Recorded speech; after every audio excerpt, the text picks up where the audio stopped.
बच्चों, इस वीडियो में मैं आपको हम पंछी उन्मुक्त गगन के इस कविता का शुरू से लेकर अंत तक एक साथ व्याख्या बताऊंगी।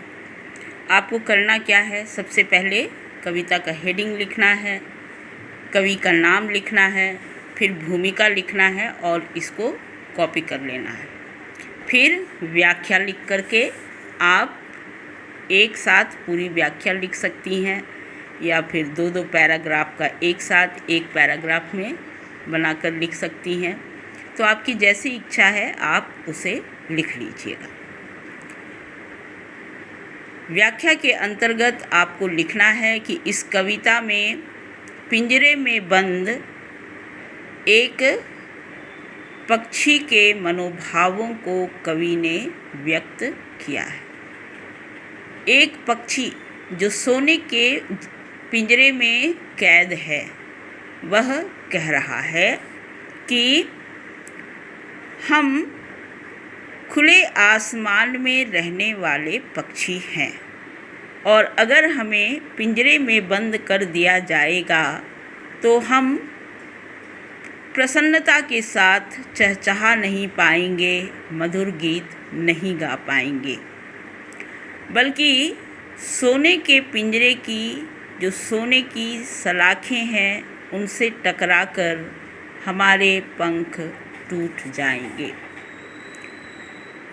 पक्षी कहता है कि हमें नदी और झरने का बहता जल पीना पसंद है और अगर पिंजरे में हमें कैद कर लिया गया, यह बहता जल हमें पीने को नहीं मिला तो हम भूखे प्यासे मर जाएंगे।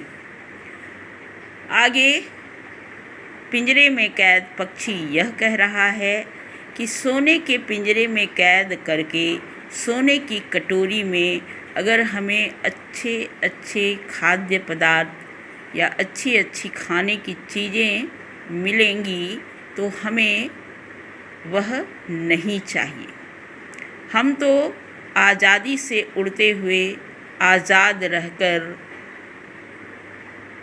कड़वे नीम के फल खाना अधिक पसंद करेंगे।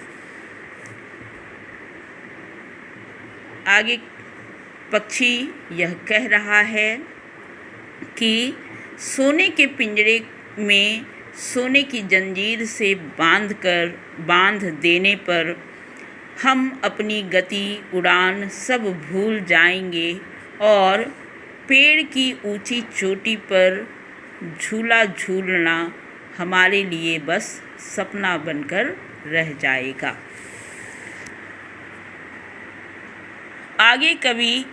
आगे पक्षी अपने मन की इच्छाओं को व्यक्त करते हुए यह कह रहा है कि हमारी यह चाह है कि हम नीले आसमान की सीमा को छूने के लिए उड़ें और आसमान में उड़ते हुए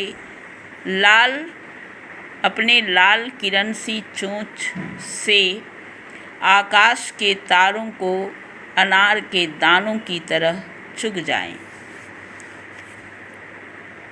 अपनी इच्छा व्यक्त करते हुए पक्षी यह भी कहता है कि हम अपने पंखों से उड़ने की प्रतियोगिता करके अनंत सीमाहीन क्षितिज को छूना चाहते हैं और इस प्रतियोगिता में या तो क्षितिज से हमारा मिलन होगा या फिर उड़ते उड़ते हमारी सांसें थम जाएंगी।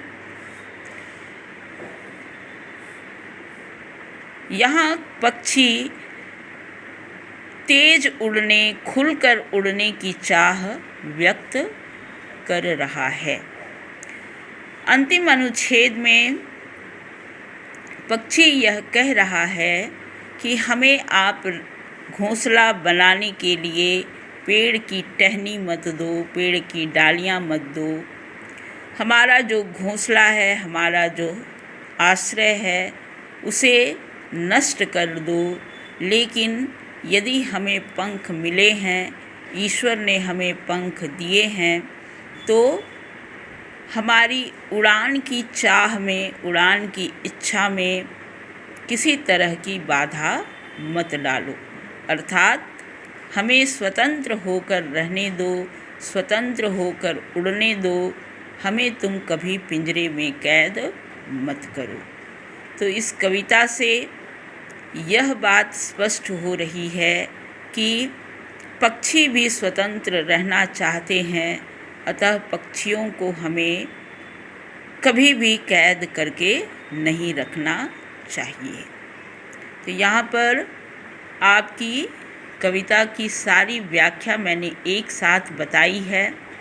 आप इस वीडियो को सुनिए और लाइनों के अनुसार आपको इसी तरह से इस कविता की पूरी व्याख्या अपनी हिंदी की कॉपी में लिखनी है।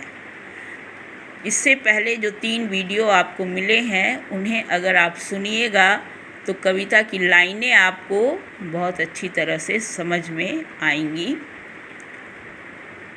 और सारी लाइनें समझने के बाद संक्षेप में या सारांश के तौर पर कैसे आप सारी पंक्तियों की व्याख्या लिखेंगी, वो इस वीडियो से स्पष्ट हो रहा है। इसके बाद अगले वीडियो में मैं आपको इस कविता के प्रश्नों के उत्तर बताऊंगी। तो यहीं पर आज का यह वीडियो मैं समाप्त करती हूँ।